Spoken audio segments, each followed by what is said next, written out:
Hi, my name is Chris Maxa from the Kite Loft, and today we're going to learn how to fly a stunt kite.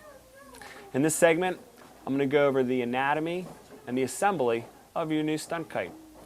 You can purchase a stunt kite at any reputable kite shop. They have a wide variety and a knowledgeable staff that will help you pick the one that's right for you. We've already determined where would be a great place to fly and some of the safety involved. So let's get started and build this kite. First thing you do is you want to take it out of the bag, obviously. Once we've done that, you're going to notice that the kite has 3 struts, or spars. 2 of them that are identical, and 1 which is shorter than the other 2. And we're going to fold out our kite and see what we have here. Stunt kites are constructed in a delta wing manner, meaning that it has the Greek letter delta shape to them. These kites have the similar properties of all stunt kites. In assembling your stunt kite, the first thing you want to do is to take the shortest of the 3 spars.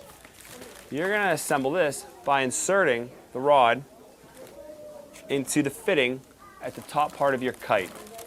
I'm going to go through what some of these pieces and parts are called a little later in this segment, but for now I'm going to use layman's terms and just talk you through assembling it first.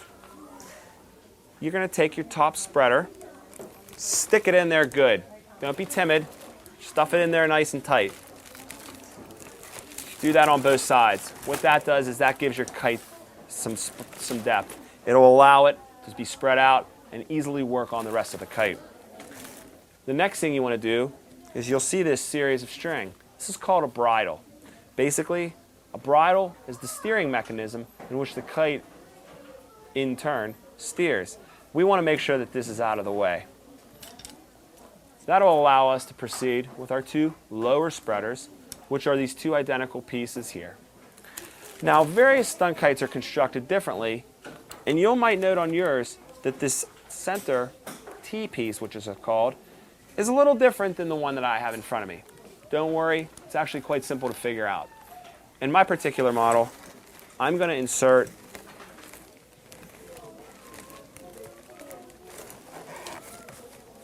the lower spreader through the rubber fitting. I'm going to, in turn, take the other lower spreader and put that into the center as well. Remember how I said you want to make sure you keep these out of the way? Stunt kites love symmetry. If anything is non-symmetrical on your kite, it's going to hinder the way it flies. I simply pull those to the top of the kite just to remove them from the action. As in the top, we want to make sure that we stick our lower spreaders into the fittings nice and tight. Again, don't be shy. Stick them in there good. Now that we have the 3 pieces that came separate from the kite assembled, it's time to figure out what to do with these. These are called standoffs. They give the kite depth. Without it, it would be a flat surface, which would be pretty tough to do tricks and maneuvers and make it a stunt kite. So what you do is you're going to take your standoffs